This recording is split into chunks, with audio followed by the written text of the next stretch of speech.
gente vai conseguir observar aqui algumas coisas. A gente parou na página 46, né? Antes da gente dar seguimento, a gente vai ver aqui algumas coisas que aconteceram na aula passada, que faz um tempinho que a gente já falou sobre isso, mas a gente vai dar seguimento aí a outros assuntos, já entrando aí na parte final do nosso livro, tá? Então, a lei de terras que ficou para a gente falar hoje, né? O que foi a lei de terras? Se você pegar aí a sua página 46, nós vamos observar o seguinte. Deixa eu só verificar aqui se a gente está gravando bem direitinho, que às vezes ele não está gravando, né? E aí é uma coisa bem complicada. Aqui nesse slide, ó, como vocês podem ver aqui, nós estamos falando do segundo reinado, o governo mais longo da história do Brasil, né? Uma política interna bem estável, assim, estável, né? Fixa, né? Mas a gente teve muitos confrontos, não somente internacionais, mas nacionais. E aqui nós estamos vivendo a era do café, como vocês já viram, aí a gente entrou na última aula falando a respeito do café. Bom, quando aconteceu a chegada dos imigrantes nesse período, a gente começa a perceber uma pequena mudança social. Por quê? Quando os imigrantes chegam no território brasileiro, eles começam a participar aí não somente do aumento populacional, né, mas eles também começam a participar de uma maneira muito mais intensa nas regiões agrárias, ou seja, de agricultura, né? Eles trazem junto com eles um conhecimento agrícola muito maior do que o que se tinha aqui, vista que o Brasil só tinha mesmo conhecimento de como utilizar ali a agricultura voltada para a cana-de-açúcar, né, e a produção do açúcar. Então, a gente percebe que o pessoal começa a chegar com um outro tipo de aprendizagem, outro tipo de ensino, de capacitação, voltada para o plantio do café, né? Então, o que acontece aqui nessa situação? A gente começa a perceber que as pessoas que moram no Brasil, né, que são donos de grandes terras, latifundiários, começam a temer a invasão, né, desses territórios que aparentemente podem aparentar estar infrutíferos, alguma coisa do tipo. É um temor, é um medo que vai acometer os detentores de terras, aqueles que são possuidores de terras. Então eles vão até Dom Pedro, né, e começam a pressionar Dom Pedro para que ele elaborasse uma nova lei que garantisse a posse das terras, né, impedindo que outras pessoas pudessem comprar ou que pudessem se apossar delas. Se você parar para você se lembrar, lá no comecinho, quando as pessoas vieram para cá para o Brasil, para colonizar o Brasil, elas vieram formadas no conceito de quê? De capitanias hereditárias. Aquele pedaço de terra não poderia ser doado, não poderia ser vendido, nem trocado com ninguém. Era para passar de pai para filho. Olha as pessoas querendo aos poucos, de uma forma ou de outra, fazer com que a cabeça do brasileiro retomasse de novo o período colonial. Tá vendo? Então, aí foi formada, então, a lei de terras, porque as pessoas reivindicaram tanto, né, encheram tanto a cabeça ali do Dom Pedro, né, o segundo dessa vez, que aí ele acabou criando em 1850 a lei de terras. O que ela assegura? Ela determinava a propriedade de terras, né, que seria reconhecida através de um documento assinado e comprovado por compra. Então, é o que a gente chama hoje de escritura, né? Hoje, para você, até hoje é assim, para você vender ou comprar qualquer tipo de imóvel, de terreno, aqui no Brasil você precisa de um documento chamado escritura. Você precisa da escritura do terreno, senão você não consegue fazer comércio nenhum, né? Então, ficava completamente proibida a possibilidade de um desses imigrantes comprarem essas terras, né, pelo menos nos 3 primeiros anos de permanência no Brasil, né? Então o cara chegava no Brasil, ele era um estrangeiro, ele não tinha permissão de comprar terra nenhuma até que passasse a vigência dos 3 anos, né? Então, claro que existia sempre a corrupção, o Brasil é conhecido muito por isso, infelizmente, mas existia um grupo de juízes corruptos, que o juiz era o único que podia permitir a compra, a troca, a venda, né, desses terrenos. Então, existia aqui alguns juízes corruptos que eram comprados pela elite brasileira, que acabavam, né, facilitando, né, através de fraude, a aquisição de terras que não era possível nessa época. Então, por mais que existisse uma lei, também existia a corrupção. Isso tem que ficar bem definido aqui para vocês entenderem. Então, a gente começa a ver que na década de 50, 1850, então ficou conhecida por vários problemas a partir daqui da lei de terras, mas também um período de estabilidade financeira e uma certa calma econômica, vamos dizer assim. Por quê? Com o surto da industrialização promovido pelo Barão de Mauá, veio aquela trégua, né, entre as revoltas que aconteciam no Brasil. Lembra? A gente viu várias aulas, né? Revolta daqui, revolta de lá, e a gente exigindo liberdade política, e é o povo querendo dividir o Brasil no meio, muita guerra, muita encrenca, a gente sendo morta em praça pública para justificar que a revolta estava sendo errada. Quando chega essa lei de terras, por causa da chegada dos imigrantes, a gente começa a ver a estabilidade da economia. Os imigrantes começam a participar da vida agrária, ajudando com seus conhecimentos de agricultura. A gente tem um incentivo aí do surto da industrialização promovido pelo Barão de Mauá. Então a economia começa a ficar melhor, o brasileiro começa a ficar mais tranquilo. O brasileiro ele só fica calmo quando não mexe no bolso dele. Até hoje é assim, né? Se o brasileiro não tem ninguém mexendo no bolso dele, ele fica calminho. Então, aqui a gente começa a ver uma estabilidade econômica, e são fatores importantes que a gente tem que observar aqui, que vão compor as mudanças sociais que estavam acontecendo no Brasil nessa época. Então, a elite, né, o povo mais rico, né, as classes sociais mais altas aqui do Brasil, eles começam a seguir os padrões europeus. Eles querem viver como se estivessem na Europa. Então, aqui a gente começa a ver a construção dos grandes centros urbanos. Até então, existiam pequenas vilas no território brasileiro. Agora não. Agora projetos arquitetônicos para os espaços públicos começam a ser elaborados. E na página 47 do seu livro, você começa a ver esse modelo de implantação da urbanização da cidade, né? Seguindo, por exemplo, os modelos da cidade de Paris, na França, né? Então, a gente começa a perceber que a cidade ela começa a ter uma outra visão, uma outra, vamos dizer assim, uma outra figura. Mas, por exemplo, no Rio de Janeiro, que era nessa época que é a sede do governo nacional, a gente consegue ver as mudanças muito mais claramente. É do mesmo jeito hoje. Se você for para Brasília, que hoje é a sede do governo brasileiro, é lá que está o melhor PIB do Brasil, a melhor renda per capita, as melhores ruas, o melhor trabalho de saneamento básico. Tudo está registrado lá em Brasília. Por quê? Porque é a sede do governo nacional, né? Então daqui do mesmo jeito, como o Rio de Janeiro era a sede do governo nacional nessa época, então o Rio de Janeiro começou a ter esses aspectos. Até hoje tem esses prédios guardados, protegidos, tombados pelo patrimônio histórico, né? Então vocês estão vendo aí nessa imagem da página 47 os postes, né, todos bem detalhados, a arquitetura, né, toda bem assim elaborada, cheio dos seus adereços, né? Eu não sei nem qual é a palavra que a gente coloca aqui, mas é isso. Então, em algumas áreas do Rio de Janeiro foram construídos casarões, né, bem grandes, né, palácios, ruas, jardins públicos, hotéis, teatros, e tudo isso com muita arborização, iluminação, bondes, né? Então, o bonde ele é um mini trem, certo? Um mini trem que ele pode passar no meio da rua, né? Por entre os carros, tem pequenos trilhos, ele consegue passar no meio da rua, tá? A iluminação era bem sofisticada, né? E ali as ruas começam a ter lojas sofisticadas com vitrines de vidro, né? Muita coisa legal apresentando aqui nessa época.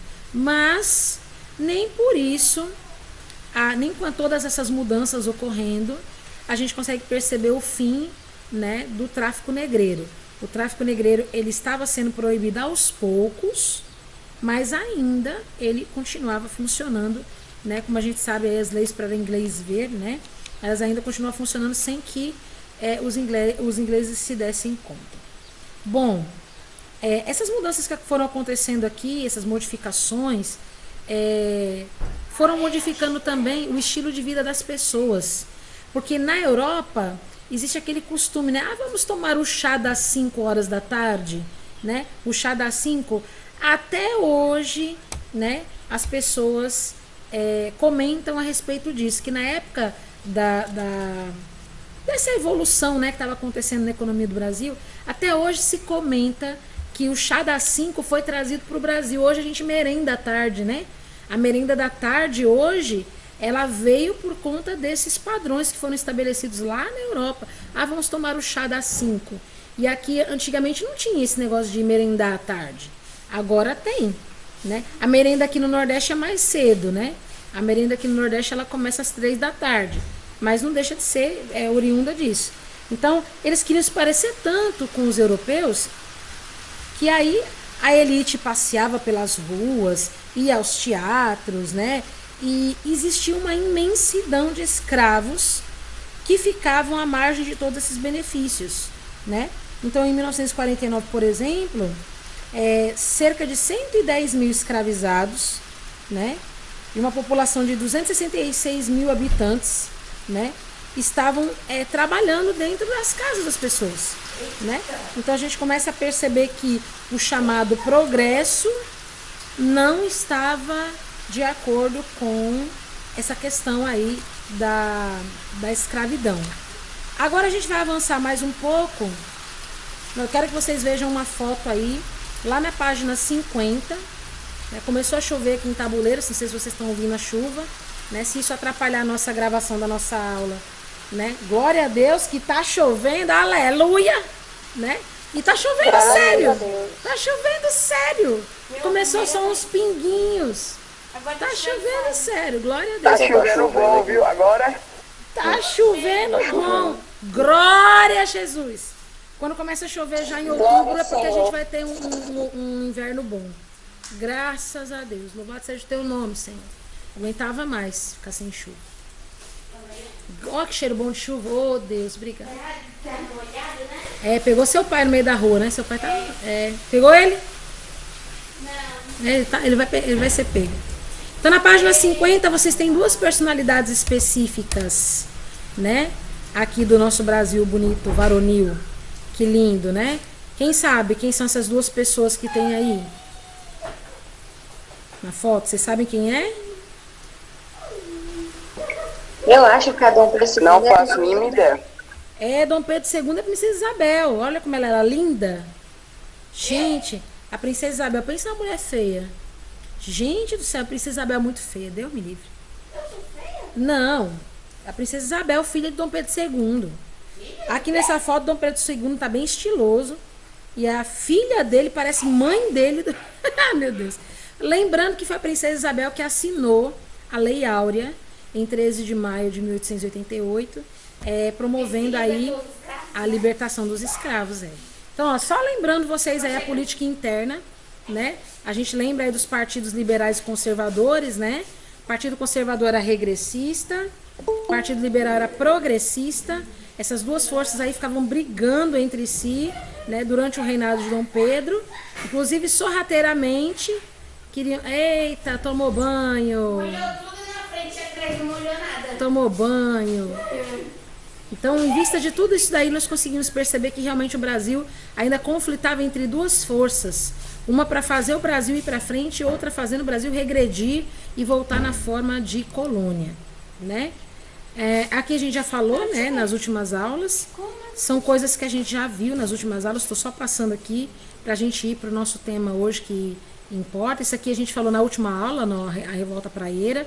Nós falamos na aula passada, né? E agora a gente está aqui, no ciclo do café. A gente está bem aqui nessa situação. Nós falamos um pouco sobre isso também.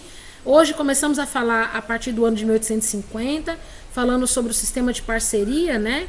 Onde os estrangeiros começavam a trabalhar nas terras dos fazendeiros, mas eles por medo, né, por medo de esses estrangeiros conseguirem tomar essa terra deles, né, então eles estabeleceram aí uma lei de terras, fazendo com que esse território permanecesse sempre nas mãos do seu próprio dono. Só poderia comprar, vender, fazer qualquer tipo de transição com esses terrenos a partir de um documento que era lavrado por um juiz, né?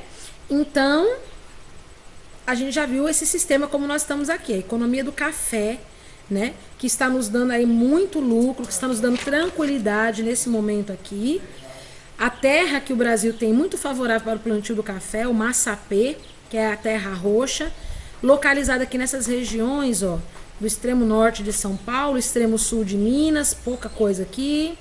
Aqui é a parte do litoral, ó, a parte do litoral não, perdão, do interior de São Paulo e o Rio de Janeiro em sua parte aqui, ó, essa parte litorânea. Então os proprietários paulistas, né, mais interessados, mais inseridos, mais dinâmicos com a questão econômica do capitalismo, eram os grandes proprietários rurais aí da vida urbana e também da questão aí do plantio do café. Lembrando que lá na frente, vocês vão ver que aqui em Minas Gerais também vai ter o plantio do café, mas politicamente falando, fica-se conhecida como a República do Café com Leite. Depois vocês vão saber sobre isso. Não vou falar isso agora, vou dar spoiler agora não, tá? Então aí conhecidos então Dom Pedro II e sua filha digníssima Dona Princesa Isabel. Vamos lá para a página 52 e 53, que vai falar sobre um pouquinho da política externa do Brasil. Então o brasileiro tinha um território muito grande, como vocês estão vendo aí, e ele precisava proteger suas fronteiras.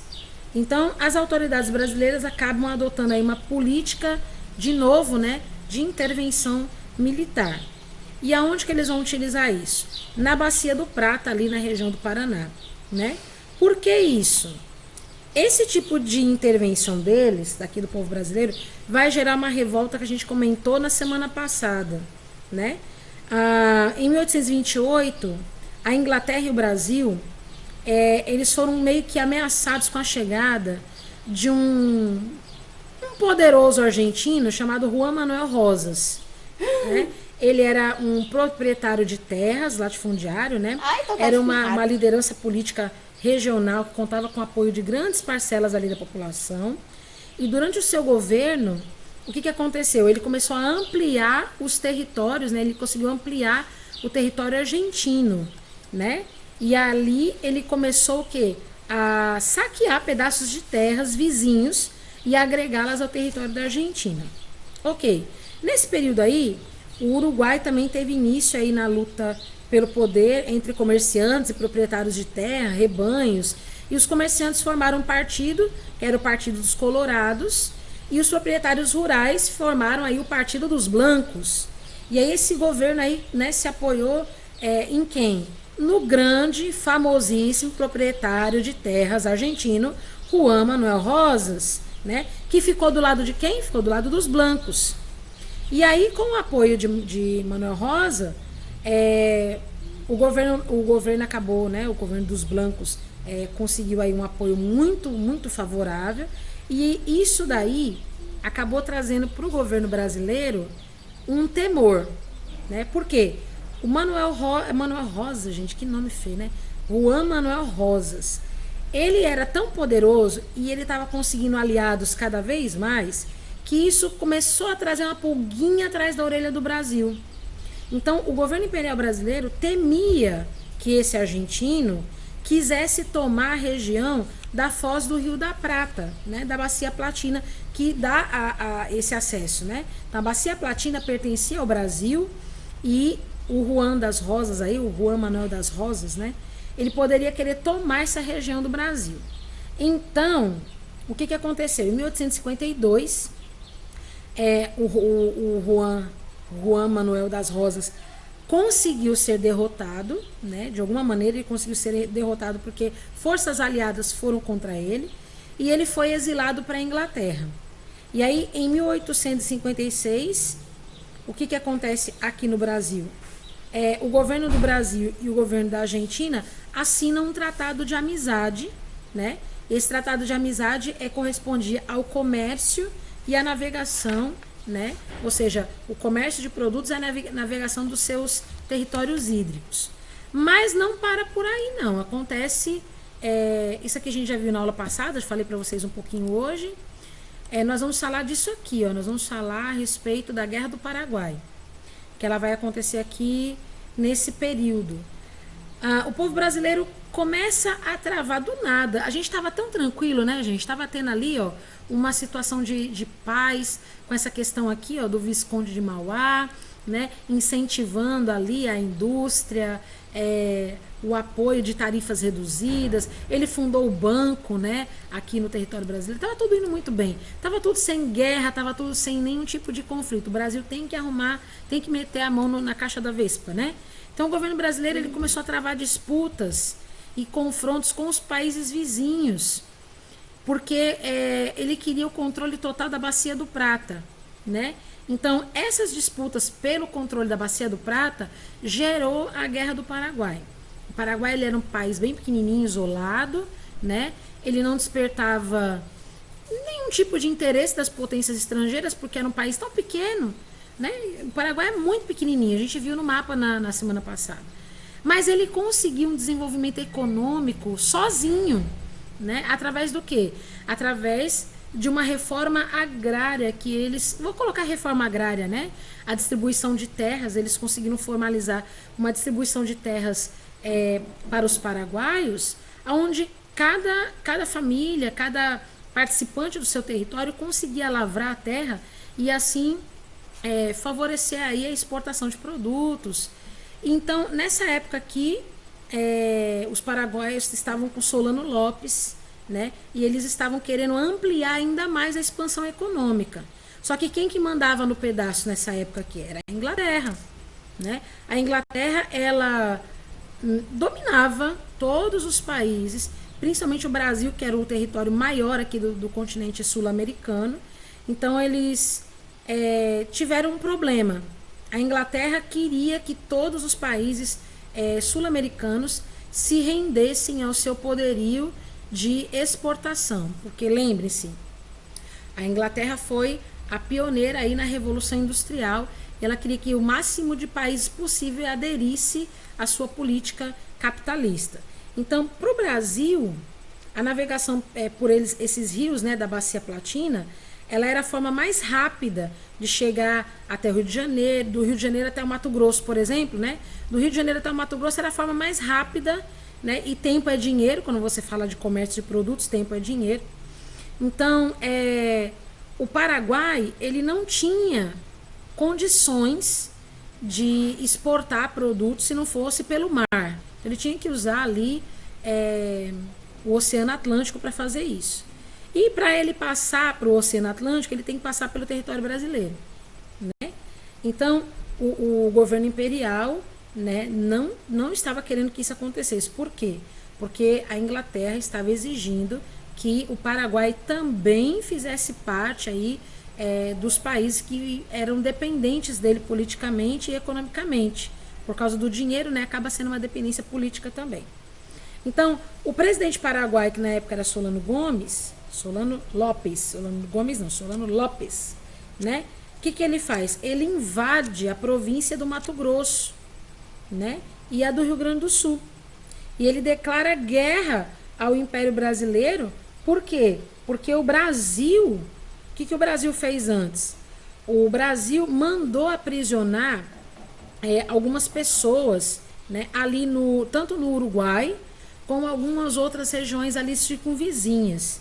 Então, como eles começaram a perceber que o Brasil pisou na linha, sabe quem pisar na linha primeiro vai levar um soco? O Brasil. Depois, então, o Paraguai veio para cima. Gerou uma guerra muito difícil de controlar, né? Por quê? Porque entrou Brasil, Argentina e Uruguai, formando uma tríplice aliança, contando com apoio inglês. E aí, algumas tropas brasileiras, que foram lideradas por Manuel Luiz Osório e Luiz Alves de Lima, que é o Duque de Caxias, avançaram contra o Paraguai. Eles entraram em Assunção, assassinaram Solano Lopes. Gente, que loucura! E a partir daí os conflitos armados foram contra a ofensiva paraguaia. O que aconteceu? Em 1965, o Paraguai foi derrotado numa batalha chamada Batalha do Riachuelo, que teve como consequência a perda do controle do Rio Paraná, que era o principal abastecimento de água do país. Então o Paraguai se enfraqueceu muito rápido, sem água, né? E isso levou o país a se colocar numa posição de defesa para suportar mais tempo os ataques que estavam vindo. Em 69, o exército brasileiro estava sendo comandado pelo Conde Deu, que era genro de Dom Pedro II, que tinha a missão de encerrar esse conflito, capturando Solano Lopes, mas ele acabou assassinando ele. Então, aqui na sua página 55, você está vendo a foto de um soldado negro indo lutar, né, pelo exército brasileiro. Quem são esses soldados negros? Gente, eles fizeram aqui no Brasil uma campanha incentivando os negros a fazerem parte do exército para lutar nessa guerra aí do Paraguai. E prometeu a liberdade para os negros que lutassem na guerra, se sobrevivessem, né? Então, esses negros se voluntariavam e iam lutar na guerra. E eles ficaram conhecidos como voluntários da pátria, né? Então, né, era muito... Gente, é muito difícil falar dessa guerra, porque quando eu fico pensando na situação, né, que tudo era pela questão de um domínio econômico, era um domínio de territórios. Como vocês podem ver aqui nesse mapa, o Paraguai está aqui, ó, tá vendo? O Paraguai está aqui. Para ele ter acesso a essa região do mar aqui, ele precisa passar pela região de Santa Catarina ou alguns outros estados brasileiros, né? O território que está pintado... Oi? Mas depois deram para ele o que eles prometeram, né? Libertaram os escravos que tinham participado da guerra, né? A maioria deles morreu em guerra, né? Também teve isso. Mas os que ficaram vivos. Os que ficaram vivos, sim. O problema é que quando eles foram libertos, eles ficaram sem ter o que fazer. Eles não tinham casa para morar, eles não tinham trabalho para sustentar a família. Então eles passaram a viver como marginais nas ruas, né? Então também não foi uma coisa muito legal, né? Esses territórios amarelos que vocês estão vendo aqui, ó, são territórios cedidos pelo Paraguai, né, para a Argentina. E esses aqui marrom são territórios cedidos do Paraguai para o Brasil, certo? Quando acontece essa questão de ceder territórios, são acordos de amizade que são assinados entre os países e assim vai. Então o Paraguai ele teve sua economia totalmente destruída. Muito mais de 2/3 da população foram totalmente mortos, né? Dessa população que morreu, 80% eram homens.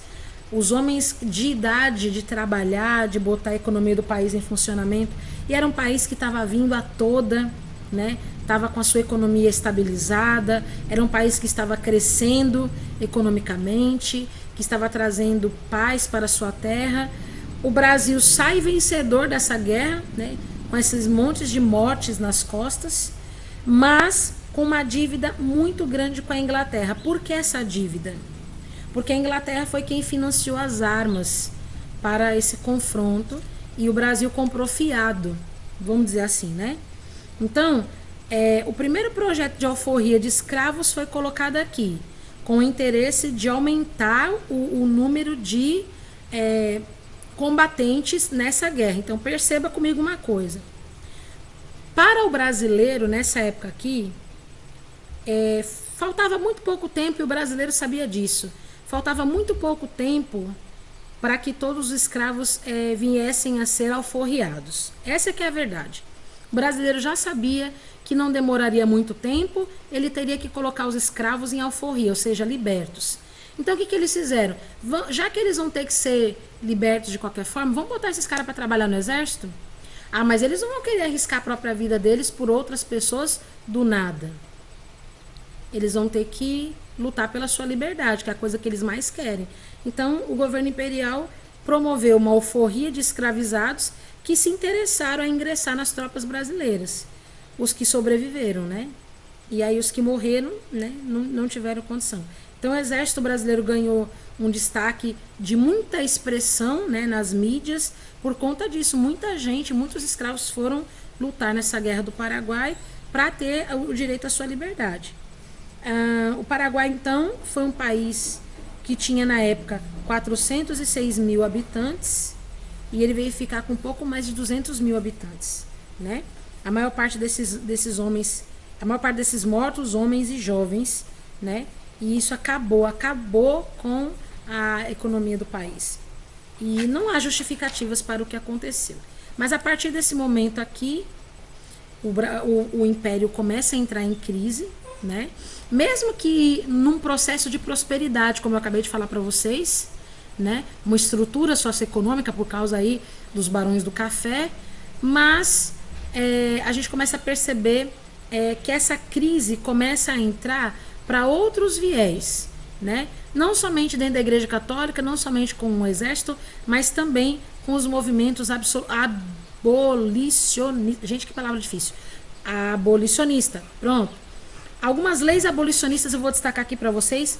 Vai lá comigo para a página 56 e 57, que eu vou destacar aqui com vocês algumas leis. Tá bom? Isso aqui é muito interessante e importante a gente falar hoje. Em vista das questões militares, depois da Guerra do Paraguai, o exército brasileiro se sente autopoderoso, né? Isso traz uma visão de positivismo muito grande para o Brasil, mas não tira de nós essa grande culpa.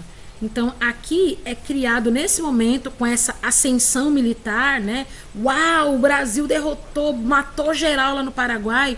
Então, aqui em 1887, um ano antes da abolição total da escravatura, acontece a criação de um clube chamado Clube Militar, que começa a pressionar o governo. Fica atento nisso aqui, viu? O Clube Militar, ele é criado a partir de uma grande vitória na Guerra do Paraguai. Eles se sentem autossuficientes e começam a pensar numa ideia de depor o Dom Pedro II, de tirar ele do governo. Quem é o presidente do clube, o primeiro presidente do clube, guarde esse nome, Marechal Deodoro da Fonseca, tá? Esse cara é importante na história do Brasil porque ele veio se tornar o primeiro presidente do Brasil, tá? O primeiro presidente da República do Brasil foi o Marechal Deodoro da Fonseca. Então o cara subiu na esteia. Uau, somos vitoriosos e pei. E como o governo, nesse momento, de Dom Pedro II, começa a passar por algumas rachaduras, isso aqui é só mais um soco na parede para que ela caia de vez, tá? A questão religiosa, né? No Brasil tinha um regime de padroado, ou seja, o imperador tinha poderes para vetar as decisões dos papas, né? E era o próprio imperador que nomeava cargos específicos de liderança dentro da Igreja Católica. E aí o Vaticano proibiu isso daí. Por quê? Porque aqui no Brasil, muitas pessoas tinham relações com a maçonaria, né? Então, Dom Pedro I, por exemplo, ele era maçom. Dom Pedro II não, mas Dom Pedro I era maçom. Então, muitas pessoas tinham relacionamento com a maçonaria, que para a Igreja Católica era visto como bruxaria, como coisa do demônio, um monte de coisa nesse sentido. Então, o governo começa a perder os bispos da cidade de Olinda, ali no Recife, começa uma caçada às bruxas, né, contra os maçons de diversas religiões ali. Isso é o contexto religioso que eu estou trazendo para vocês, tá? Eu não vou fazer nenhum tipo de comentário sobre a Igreja Católica e nem sobre a maçonaria por uma questão que a gente está estudando as mutações históricas, tá bom? Eu tenho a minha opinião formada a respeito de ambas as partes, não vem ao caso agora e eu não vou dizer isso agora por conta que vai fugir do assunto que a gente está tratando aqui, tá? Depois, se vocês tiverem curiosidade, quiserem tratar do assunto, contem comigo, estou aí para falar com vocês, vocês sabem disso, tá bom? Se você não sabe o que é maçonaria, não sabe o que é nenhum desses lados, depois a gente conversa, eu te explico. Aqui é uma charge, né, de 1870, falando aí sobre a questão religiosa, né? A legenda diz: Sua Majestade aproveitou a ocasião para, desfazendo do macarone do Papa, fazer valer as vantagens e excelência de uma boa feijoada, né? Então aqui está fazendo uma sátira com a questão aí de Dom Pedro II, né? E dizendo que ele está simplesmente fazendo uma misturada geral, que a feijoada é a mistura de tanta coisa, né? Tá fazendo a misturada geral aí. Então, entrando nas questões abolicionistas, a gente vai ver aí a dona Isabel, né, a filha do Dom Pedro II. Bem, gente, a escravidão, ela já era muito conhecida nessa época aqui no Brasil, todo mundo tinha um escravo, mas a gente tinha a classe abolicionista, os defensores, né, da abolição, que era a lei que proibiria não somente a venda, mas a manutenção de escravos como mão de obra dentro das suas produções agrícolas. Em São Paulo, foi formado ali um grupo de caifazes que incentivava os escravizados a se rebelarem e fugir. Então, havia muitas rebeliões e muitos quilombos eram formados no meio do mato. Tá? O que eram esses quilombos?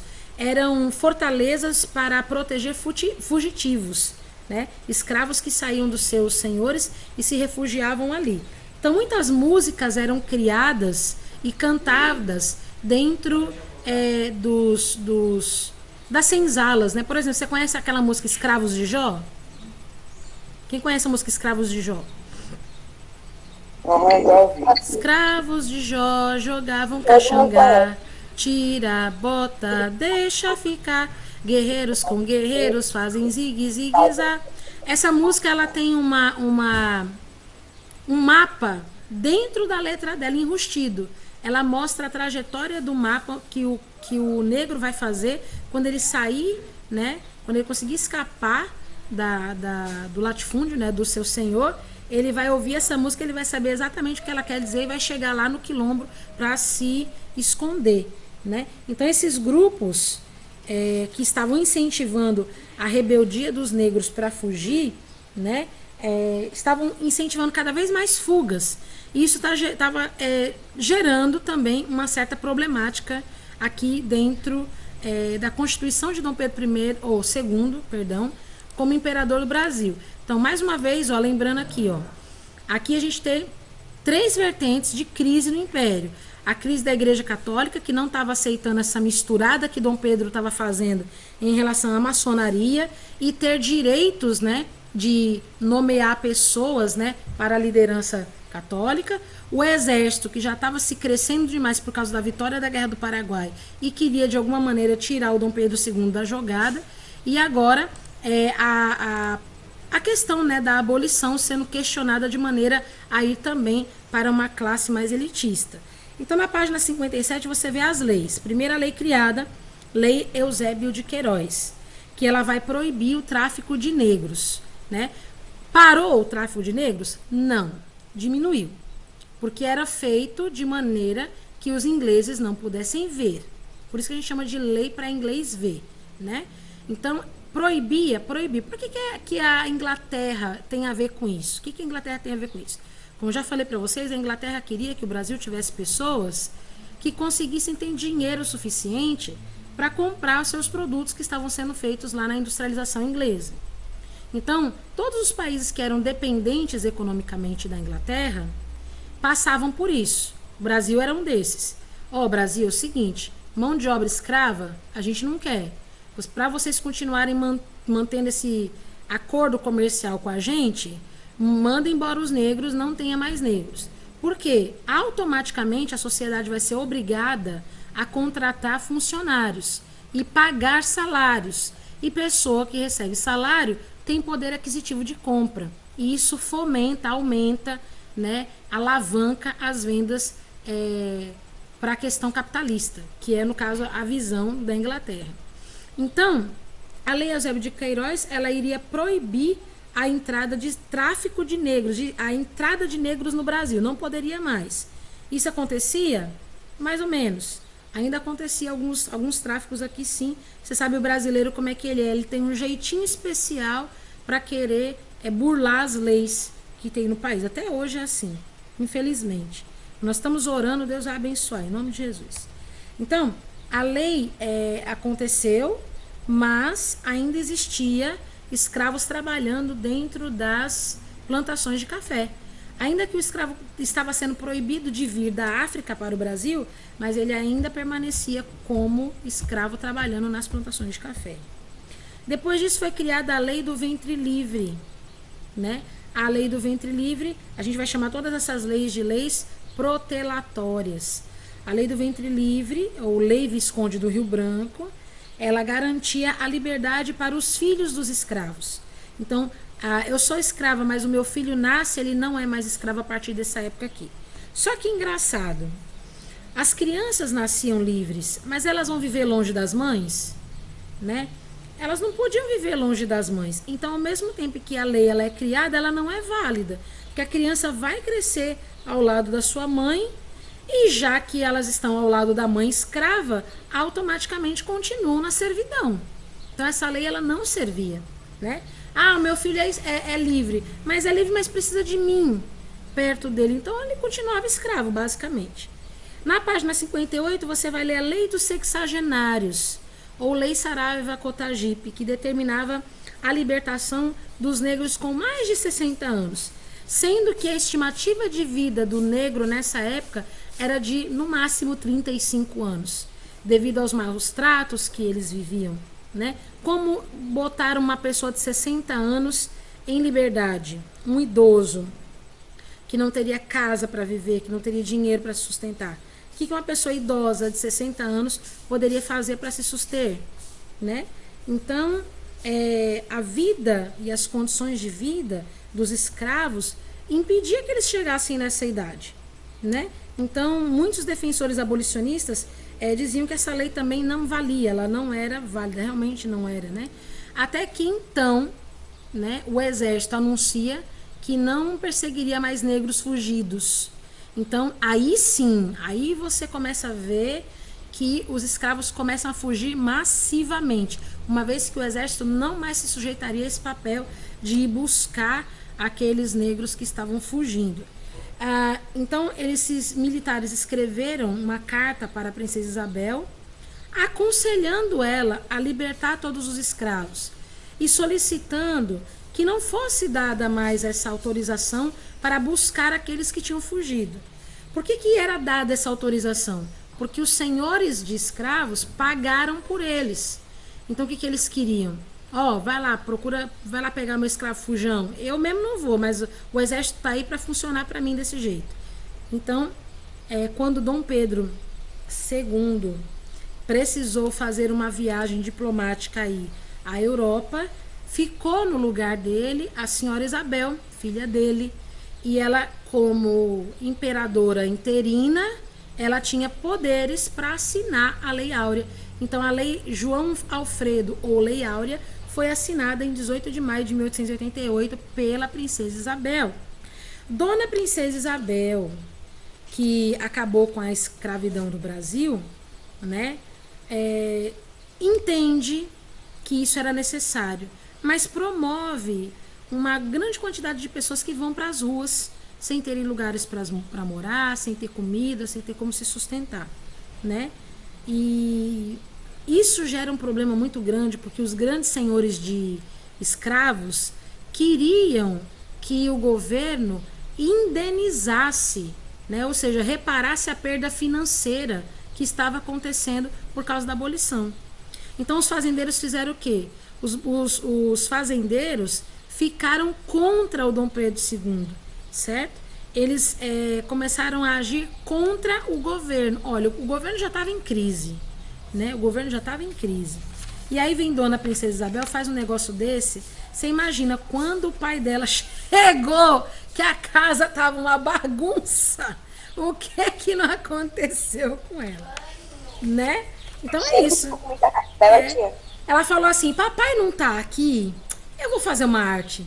E ela fez, né? E aí a grande quantidade de pessoas que eram donos de terra começa a ficar contra Dom Pedro. Lascou a cidade. Lascou todo mundo. Porque Dom Pedro não tinha como o Império pagar indenização para todo mundo. Não tinha como, né? Então, ai meu Deus, eu gosto dessa parte da história do Brasil, é muito interessante. Eu fico imaginando a cabeça de Dom Pedro quando ele chegou ali, que ele viu a situação. Se bem que eu acho que, na minha opinião, Dom Pedro I, ou segundo, perdão gente, Dom Pedro II, talvez ele já tivesse até comentado com ela alguma coisa a respeito da abolição. Talvez ela tenha tomado só um ímpeto, talvez ela foi sugestionada, talvez ela foi pressionada, não se sabe ao certo, mas ok. Estamos prestes a terminar o nosso conteúdo do nosso livro. Vai ficar só um pedacinho, tá? A gente vai terminar aqui. Até a abolição nós chegamos, tá bom? Página 59, tá bom? Na próxima aula nós terminamos o restante. Eu queria ir mais além, mas eu tenho medo de não dar tempo da gente fazer as atividades. Então não adianta a gente correr demais e não fazer as atividades, né? E são muitas hoje, né? Então vamos tentar fazer o máximo que pudermos. A gente vai voltar aqui na página 48. Peço que vocês me acompanhem. A gente vai tentar fazer até a página 53, se assim a gente conseguir e Deus nos der graça, tá? Não são muitas questões de escrever, a maioria é de apenas interpretação, mas acho que dá tempo. Então vamos lá. Pergunta número 1 da página 48. O segundo reinado foi um período marcado por contradições, principalmente quando analisamos o contexto internacional da época. Explique essa afirmação considerando aspectos como a economia, a política e a sociedade. Bom, aqui não temos espaço para a gente escrever, então nós vamos trabalhar essa questão oralmente, tá bom? Vocês podem dizer para mim que contradições vocês podem perceber na época do segundo reinado, né? Segundo o que nós vimos aqui, a gente pode destacar talvez aqui as leis, né, abolicionistas. A gente pode falar que a questão religiosa, a gente pode falar sobre a questão militar, né? A gente pode falar sobre a Guerra do Paraguai, a gente pode falar sobre essa questão do surto industrial. São tantas coisas que a gente pode falar. O que vocês gostariam de sinalizar alguém, uma ou duas pessoas, para a gente poder dar seguimento? Né? Me diga aí uma contradição que você enxerga nesse período do segundo reinado. Tá bom. Eu vou gostar das leis contra a escravatura, que no caso elas tinham como objetivo, né, fazer com que as pessoas deixassem de ser escravizadas. Só que no caso da primeira, que era para pessoas de mais de 60 anos, eles não podiam mais ser escravizados, só que eles não chegavam a 60 anos, né, isso é uma contradição. E a outra é sobre que os filhos, né, que nascem de pessoas escravizadas, eles não teriam para onde ir, então acabariam virando escravos juntamente com seus familiares. E caso parassem de ser escravos, eles teriam jogado no meio do mundo sem rumo nenhum. Isso é uma contradição muito séria, né? E se você prestar atenção, isso acaba com a sociedade de um país totalmente, né? Porque você começa a gerar o quê? Marginalidade, né? Se eu estou no governo e eu quero formalizar ali uma questão de progresso da nação, eu não posso fazer um negócio desse com a população, né? Muito bom destaque que você colocou.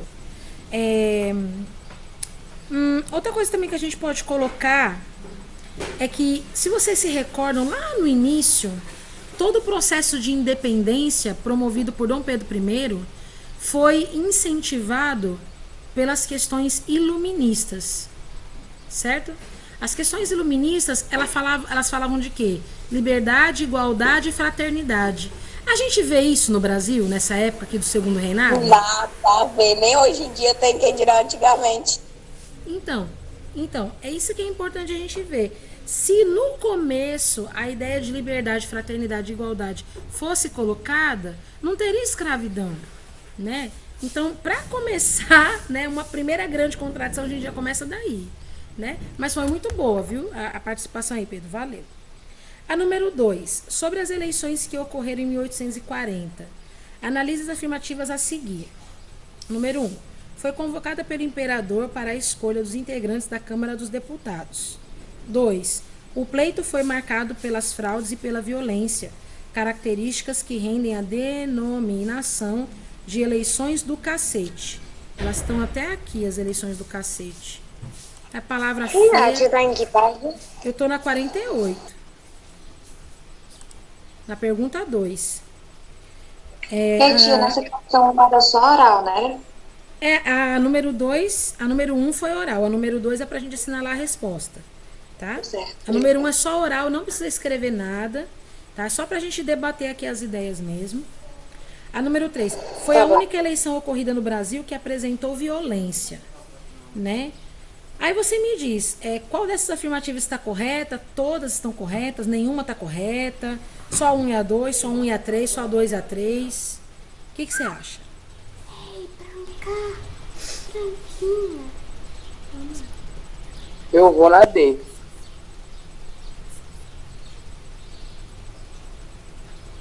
Você acha que é qual? D de dado. D de dado. D de dado, mas não tem D de dado aqui. Ah, tem! Tem. Você acha que então é a 1 e a 3? Sim, eu acho que elas estão corretas. Foi a única eleição no Brasil que apresentou violência?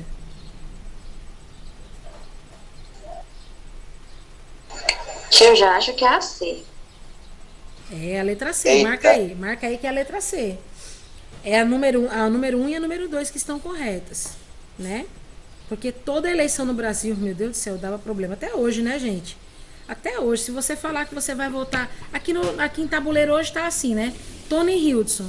Se você disse que vai votar em Hildson, quem vai votar em Tona vira a cara pra você. Se você disse que você vai votar em Tona, quem vota em Hildson vira a cara pra você. Como é que faz, né? Gente, a gente tá num país que ele tem liberdade de expressão. A pessoa tem liberdade de ir e vir. A pessoa tem liberdade de dizer em quem ela vai votar e em quem ela não vai votar. Ela tem direito de falar o que ela pensa. Aí a pessoa diz o que ela pensa e a outra, por qualquer motivo que lhe venha à cabeça, se julga superior a pensar que, ai, porcaria, você vai votar em Hilton, porcaria, vai votar em Tona. Por que isso? Gente, as famílias se intrigam na época de eleição. Nunca vi isso na minha vida. Pra quê? Gente, todo mundo tem liberdade e direito. Votem quem quiser, né? Eu tenho que ter bom senso de saber em quem que eu vou votar.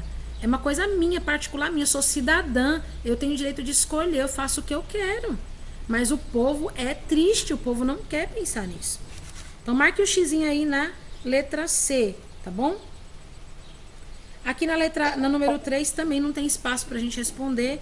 Vamos debater o assunto. A respeito do tráfico negreiro, responda as questões a seguir.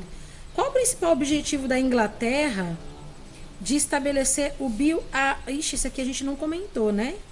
Bill Aberdeen. Deixa eu explicar para vocês o que é isso aqui, porque a gente não discutiu sobre isso. Interessante falar, né? Essa questão aqui... Eita lasqueira, como é que eu respondo isso aqui?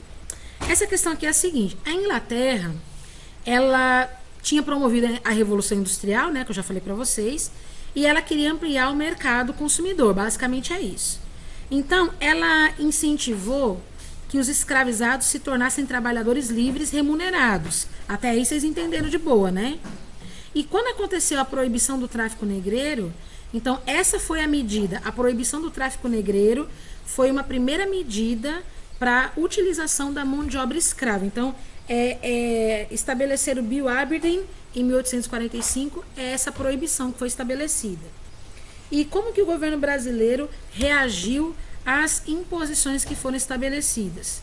Bom, o governo brasileiro cria a Lei Eusébio de Queiroz, que a gente acabou de ver aqui, chamada de Lei para Inglês Ver. Trata da proibição do tráfico, mas ela não executa totalmente como uma lei que vai trazer representatividade. O tráfico negreiro, ele começa de uma maneira ilegal. O que antes era legal passa a ser ilegal.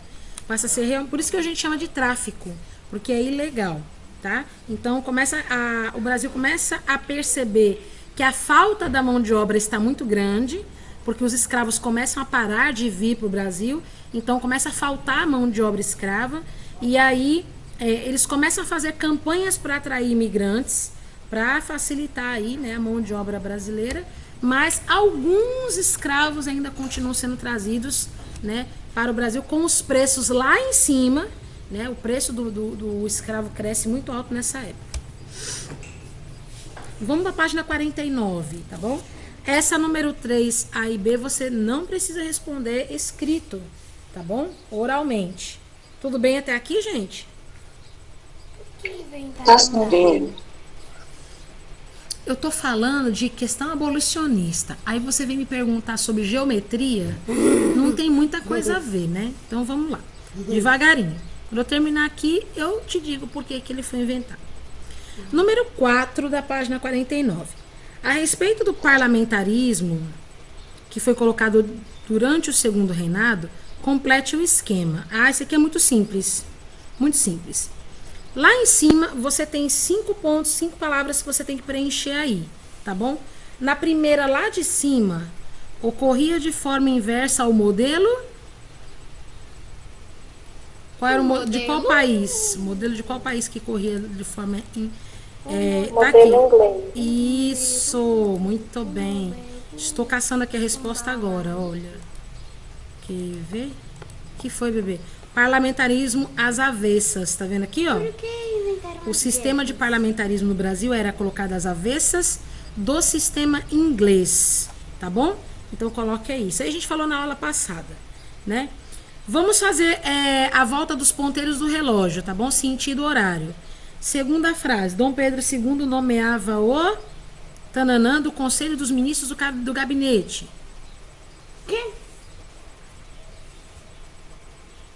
O líder de alguma coisa é chamado também de? Presidente. Isso, muito bem. Então, Dom Pedro II nomeava o presidente do Conselho dos Ministros do Gabinete. Certo? Mamãe. Tia, qual foi a primeira palavra que eu não ouvi? A primeira foi em inglês. Lá em cima. Ocorria de forma inversa ao modelo inglês. Amor, tem que dar esse conteúdo tudo. Hora tá passando. Deixa eu dar o conteúdo. Aí a segunda Tia, é... uma pergunta. Você tá mostrando a tela do seu computador porque eu não tô conseguindo ver. Eu tô projetando a tela. Acho que é no meu celular, deve estar com alguma coisa. Não, porque é porque tem 3 Patrícia Peixoto aí. Procura as outras 2, aí você clica em fixar e vai aparecer. Tem uma que sou eu na câmera, tem outra que a câmera tá fechada e tem outra que tá apresentando tela. Vê se você acha aí. Oi, tia. Você clica na... Achei. Achou? Pronto. A próxima, lá embaixo, o presidente do gabinete e o imperador nomeavam os membros do gabinete, né? O gabinete já tá aí, já tá mostrando. Eu quero me dá um pedacinho. Tá quente. Gostoso. Muito bom. É só dar uma fome. A quarta. Eram convocadas as eleições para a Câmara dos... Deputados. Isso. Muito bem.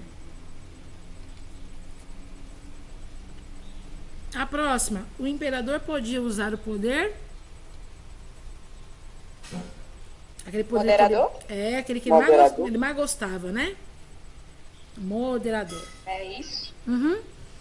Isso mesmo. Aí ficou então inglês no sentido horário: presidente, gabinete, deputados e moderador, tá bom? Vamos falar de Revolução Praieira. Olha ela aqui, ó. A Revolução Praieira. Vamos falar da Revolução Praieira, falando de algumas heranças que aconteceram aqui no período colonial. Olha que legal. Esse nome eu nunca mais tinha ouvido. Herculano. Era o nome que ia ser do nome do meu pai.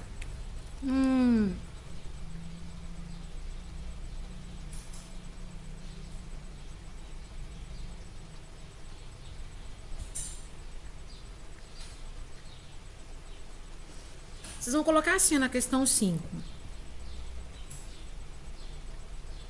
Que o Brasil, na época, né, dava muita importância para regiões que tinham mais riqueza. Essa é uma herança que a gente tem até hoje, né? Na época da Revolução Praieira, que ela justamente está aqui na tela, ó, ela começou justamente por conta disso, por causa do monopólio português das atividades açucareiras. Por quê? A capitania de Pernambuco era a capitania que era a mais produtiva em relação ao açúcar. Então os portugueses iam para onde? Para o ponto mais rentável. E até hoje não é assim no Brasil? O povo brasileiro que sofre, que é pobre, cada vez é mais pobre. Dá-se muito mais importância àquilo que, por algum motivo, gera mais renda, tem mais riqueza. Então, essa é a principal herança que a gente tem até hoje da Revolução Praeira. Você pode colocar aí. O governo Brasil dava mais importância para regiões que garantiam mais riquezas, certo?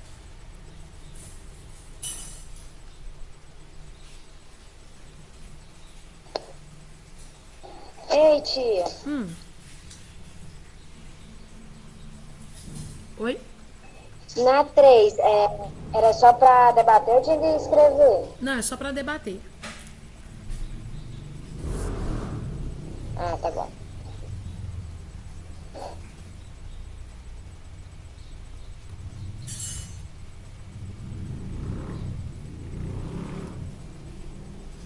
Quando vocês terminarem às 5, me avisa.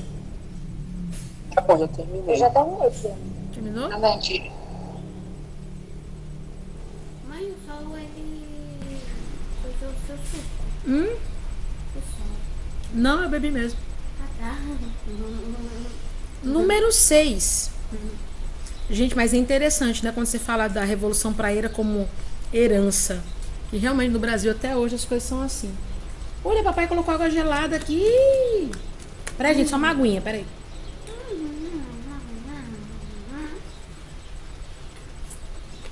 Você quer um pouquinho de água também, mas não molha minhas coisas não, pelo amor de Deus.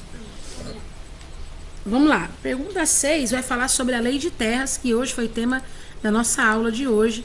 Então a gente volta aqui, ó. A lei de terras está aqui, ó. Cadê a lei de terras? Ué? É pra cá ou pra cá? É pra cá, né? Cadê a lei de terras? Sol. Peraí, segura aí. Ai, Jesus, que calor. Parece que ficou mais quente, gente. Não é não? Agora ficou úmido e quente. Nossa, agora ficou quente. Meu Deus do céu. Calor da gota. Diz assim, ó, com a lei de terras de 1850, o acesso à terra só passou a ser possível por meio de compra com pagamento em dinheiro. Ó, tinha que ser pagamento em dinheiro para assinar o documento lá, tá vendo? Isso limitava ou mesmo praticamente impediu o acesso à terra para os trabalhadores escravos que conquistavam a liberdade. O fato legal evidenciado no texto acentuou o processo de reforma agrária, expansão mercantil, concentração fundiária, desruralização da elite ou mecanização da produção. Vocês acham que essa lei ela foi criada, né? A lei de terras ela foi criada para dificultar o acesso de terrenos por parte tanto dos estrangeiros como dos escravos. Você acha que essa medida gerou o quê? Gerou a reforma agrária? Gerou a expansão mercantil, a concentração fundiária, a desruralização da elite ou a mecanização da produção?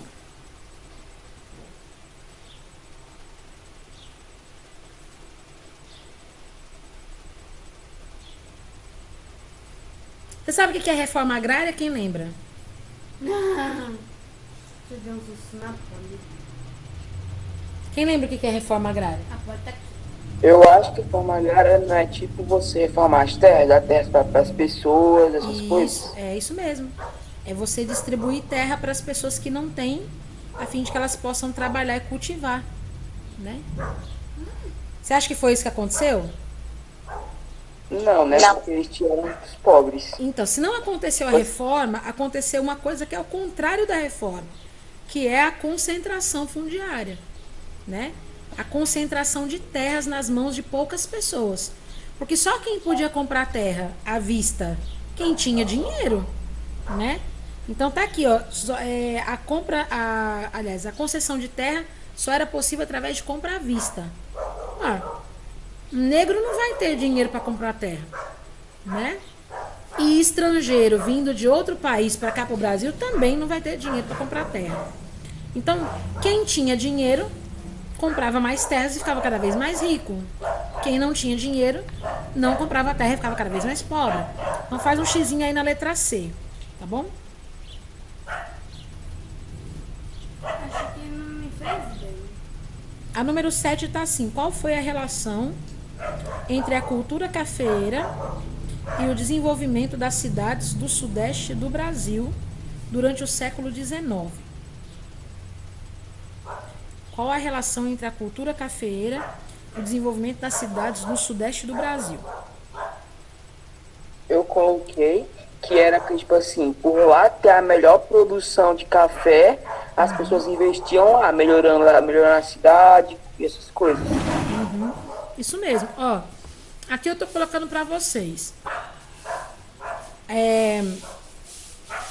Com a questão da economia cafeeira, do ciclo do café, a gente está vendo o Brasil começar a levantar a sua economia. É um momento de avanço econômico.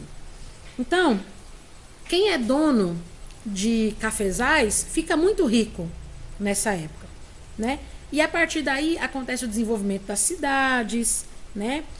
E muitas outras coisas, como por exemplo a questão do rendimento, né? Da posição de um salário fixo para o imigrante que trabalhava.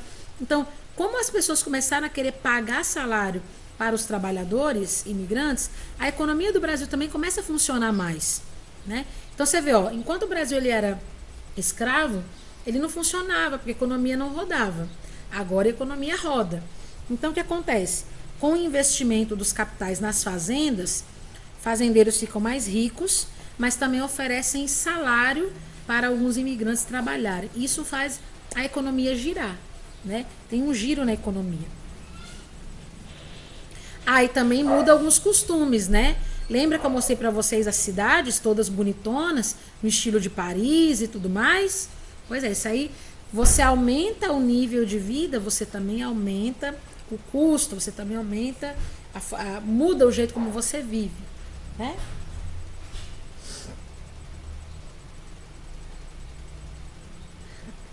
Todo mundo tá conseguindo fazer as questões bem direitinho aí?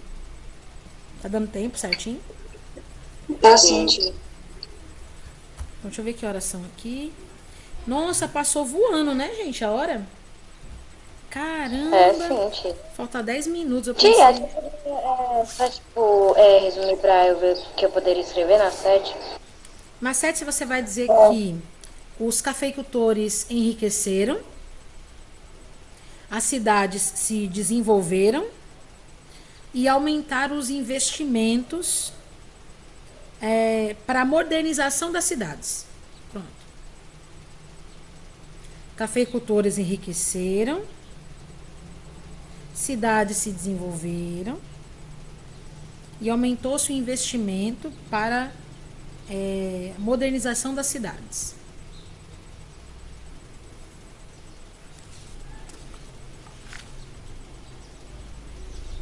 Modernização das cidades? Isso. Tá bom, obrigada. De nada. Vamos fazer só 51 e aí eu libero vocês, tá bom? A 51 é só de marcar. E aí na próxima aula a gente termina tudo. Certo, gente? Certo, tia. A 51 é aquela página amarela lá, tá bom? Sobre a política brasileira durante o segundo reinado, analise as afirmativas a seguir. Os partidos políticos liberal e conservador tinham poucas divergências ideológicas e ambos desejavam manter a monarquia. É o quê? Nossa! Sério essa frase? Vou continuar aqui, tá? As eleições eram geralmente marcadas por fraudes e violência como formas de garantir o resultado pretendido por determinado grupo político. O parlamentarismo brasileiro foi implantado com a mesma forma de funcionamento que o parlamentarismo inglês. Essa tá fácil, hein, gente? Quais são as que estão corretas? Eu só consegui identificar que a 2 está correta. Mas é tipo assim, a 1 eu tenho quase certeza que está incorreta. Então eu fui na E. Porque não tem aqui, só para a 2 está correta, então eu fui na Mas E. eu vou te dizer uma coisa, eu acho que esse exercício tá errado, viu? E porque assim, a número 1 para mim não tá certa. Por quê? Porque aqui está dizendo que eles tinham poucas divergências ideológicas. E ambos desejavam manter a monarquia. Talvez. Não está certo. Porque eles tinham muitas divergências ideológicas, com certeza. A 2 está certa. A 3, o parlamentarismo brasileiro foi implementado com a mesma forma de. Não, isso aqui a gente já sabe que foi feito parlamentarismo às avessas. Então tá errado. Não tem nenhuma alternativa aqui que encaixa. Concorda comigo? Entendi. Então marca B? É, marca a número 2, faz um xizinho aí na número 2, né? A número 2 é a única que está correta. Entre a 1, a 2 e a 3, a 2 é a única que está correta. Então faz um xizinho aí na número 2 e esquece as alternativas de A e E. Tá bom? Tia, Oi. mas será que não tem nada de errado na 2, né? Não, a 2 está certa. As eleições eram geralmente marcadas por fraude e violência como forma de garantir o resultado. Tá certo, a 2 está certa. Tia, eu vou botar uma F dizendo que era A2. Pronto, fica mais fácil assim. Pronto, tá certo. A última. A cana-de-açúcar continuou a ser o principal produto da economia brasileira, sendo produzida pela mão de obra imigrante. O café passou a ser plantado no Vale do Paraíba e no Oeste Paulista, no sul do Império, e se transformou no principal produto de exportação. Ocorreu o início do processo da industrialização do Brasil, movimento que cresce até a atualidade. Quais que vocês acham que estão corretas? Todas. Todas? Pra mim é essa opção. Porque eu não sei. Eu acho que A2 e A3 estão corretos, tia. É, a 1 eu tenho certeza, a primeira eu tenho certeza que tá errada, a 1, sobre a cana-de-açúcar. Então, mas aqui a gente ainda não tem, né, assim, bom, olhando por esse lado também eu acredito que essa questão aqui também tá errada, não? Tudo errado. Não, tá certo, tá certo, tá certo, tá certo. Só a 2 que tá correta, tá certo. Não, aqui só a 2 tá correta aqui. A 2 e a 3 tá correta, não é isso? Ocorreu o início do processo de industrialização no Brasil, movimento que cresce até a atualidade. O café passou a ser plantado. Isso mesmo, a 2 e a 3 está correta. Então a alternativa é. Certo? Certo. Pronto. Então nós terminamos. Semana que vem a gente continua e a gente termina o nosso livro de história, tá bom, gente? Vixe Maria, tia, você cronometrou, você disse que terminou na hora que o 5 começou a bater. Glória a Deus. 5 horas. Glória a Deus. Agora tomar um banho.